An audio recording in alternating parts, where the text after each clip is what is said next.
tuning back in. Now, the first thing that I'm going to do in my build is I'm going to concentrate on the neck, the peg design, and just a few of those details before I go any further.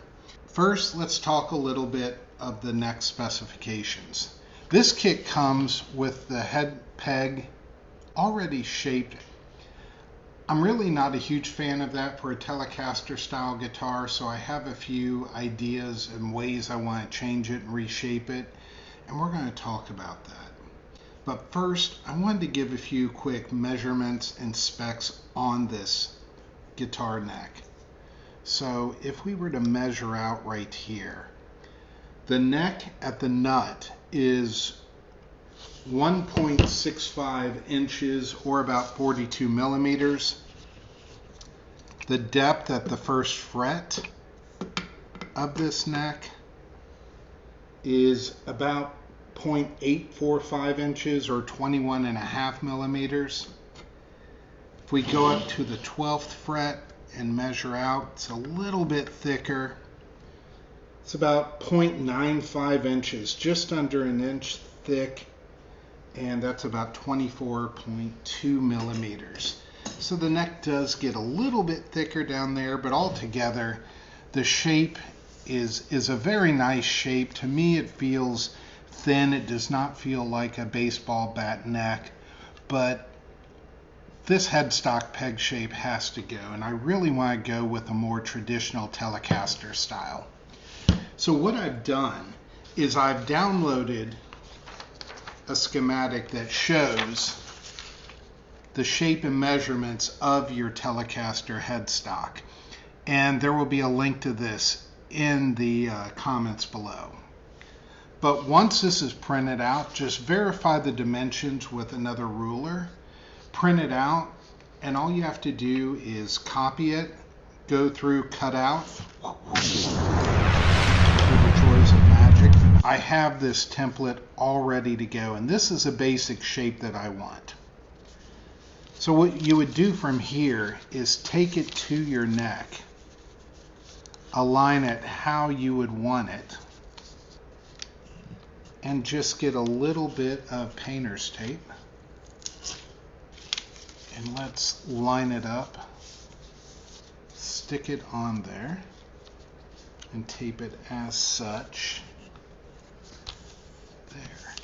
And mind you, this is just going to be a rough sketch. You could do any design you want, but the same steps are going to need to be taken.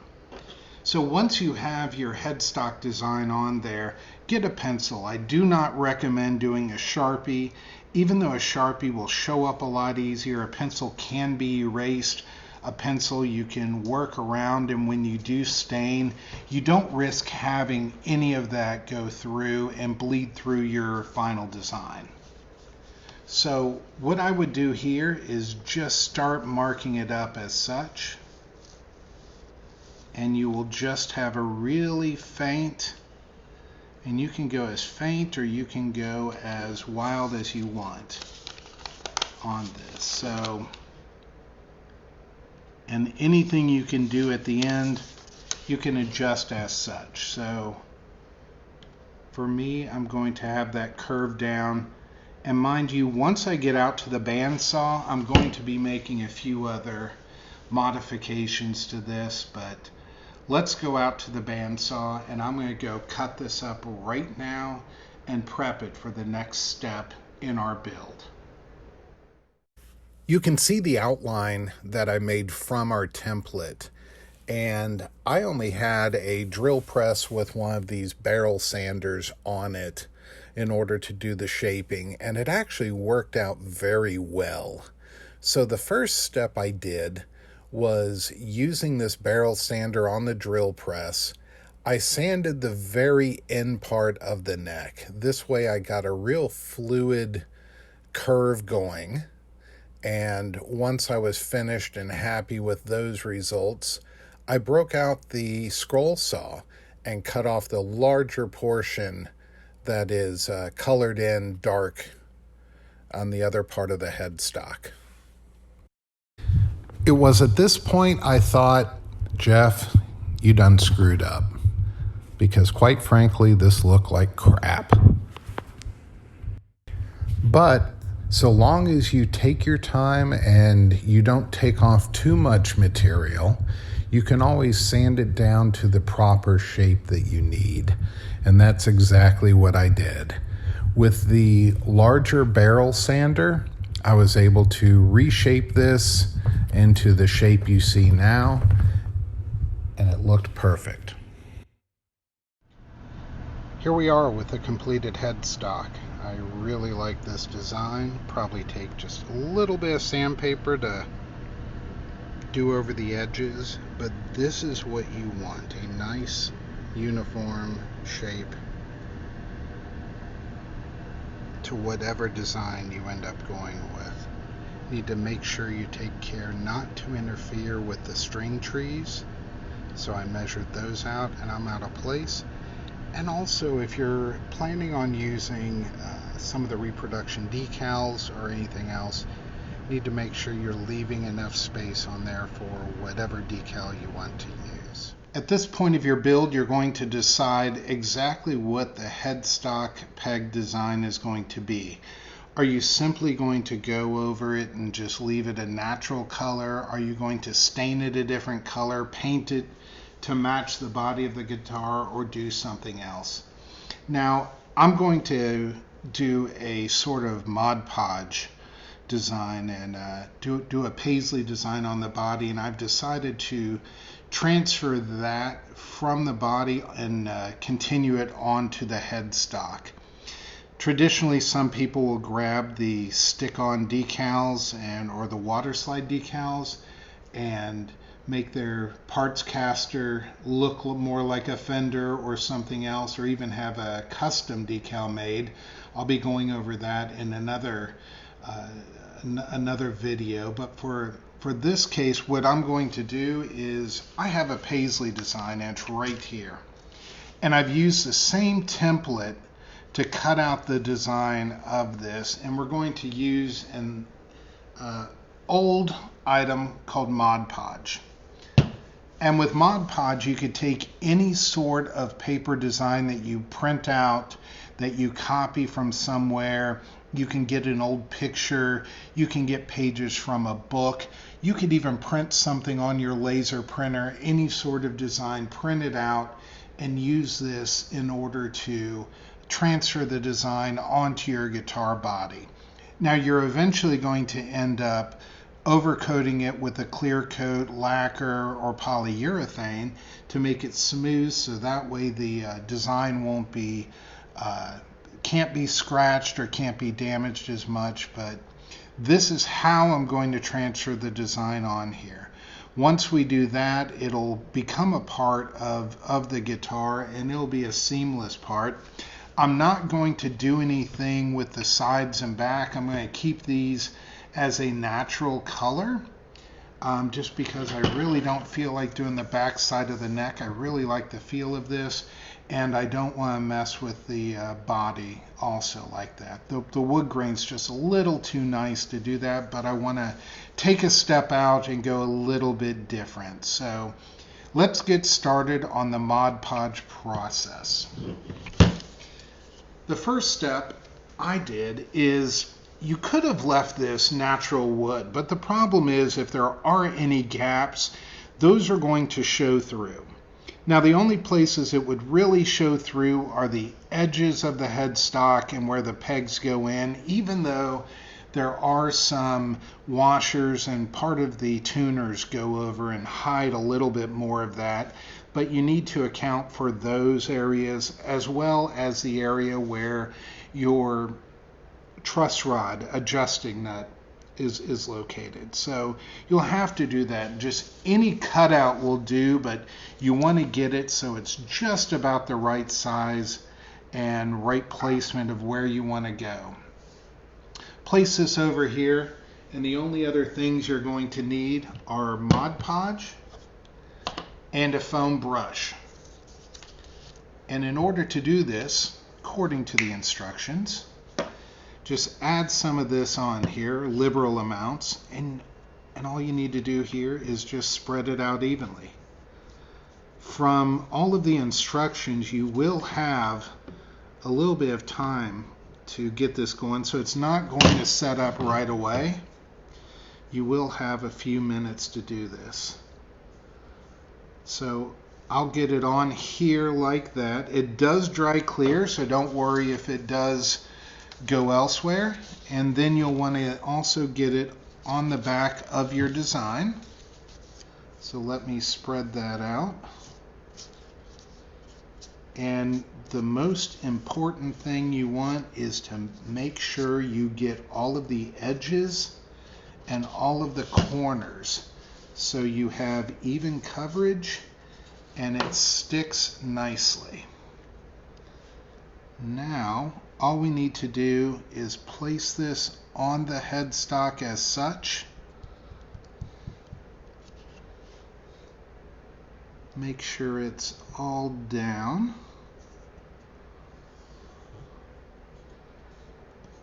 And we are almost there.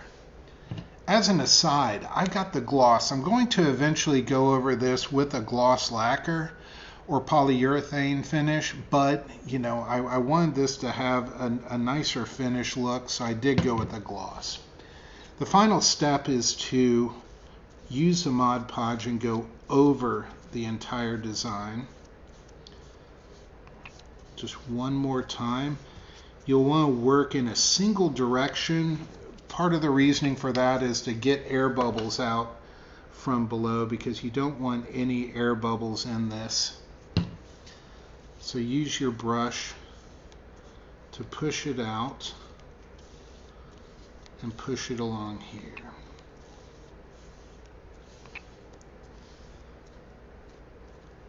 Taking careful note to make sure you don't get any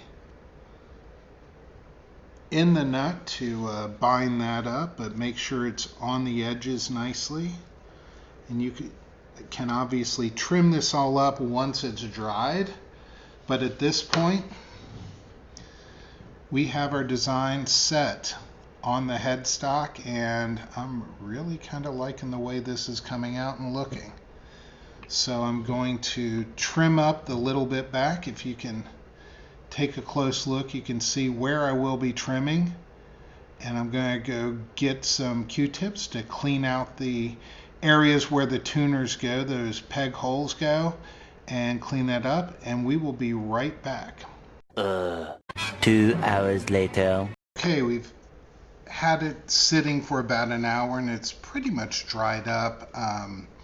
I would recommend letting it sit overnight to fully cure, but as you can see, there's still a little bit around the edges that we are just now ready enough to trim it all off. So what you're going to need is a very sharp knife or blade, as in get a brand new razor blade, pull it out of the package.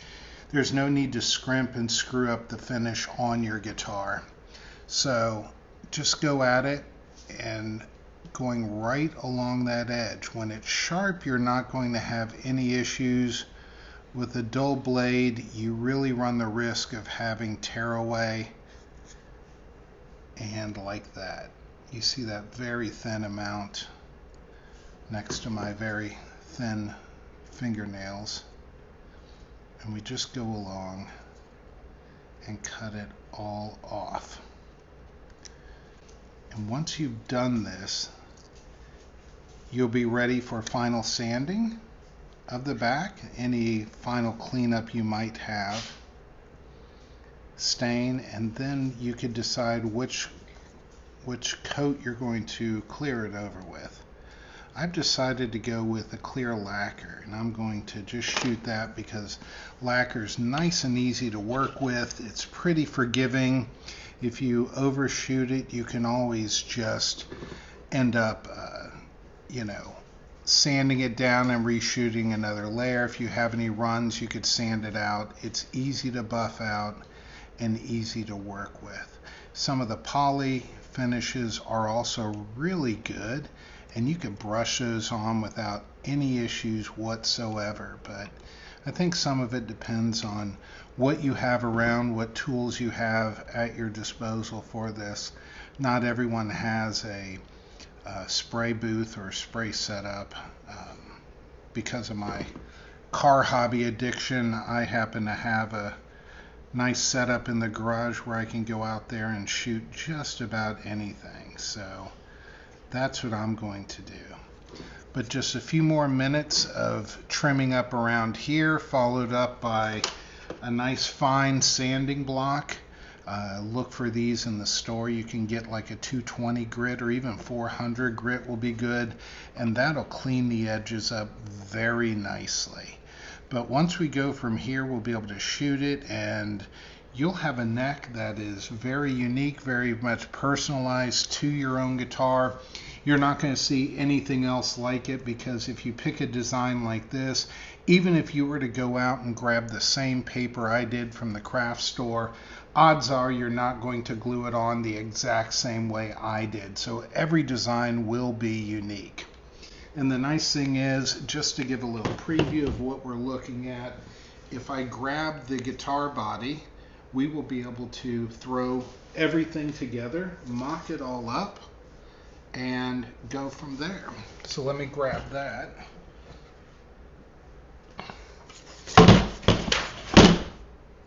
One eternity later.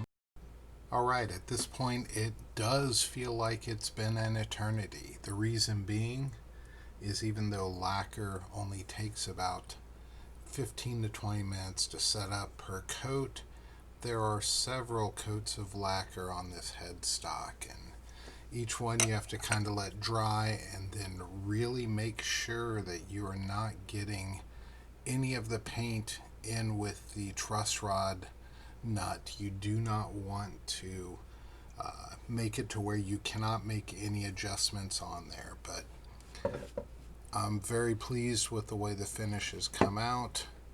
Go through front and back, and even on the back, one thing that I've noticed on these kits, many of them come stained already or with some sort of sealer. So if you go over with a really light natural wood stain, it evens out the coat, because in all these areas, especially near the nut where I've sanded off, it still has the same tone as the rest of the headstock does. I'm trying to get a little more close-ups of it, but I'm pleased with the results. I'm probably not going to do a decal on the front of the headstock, maybe do something on the back.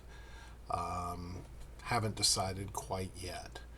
But other than that, thanks for tuning in. We're going to call this one quits for now, and I'm going to move on to working on the body of the guitar.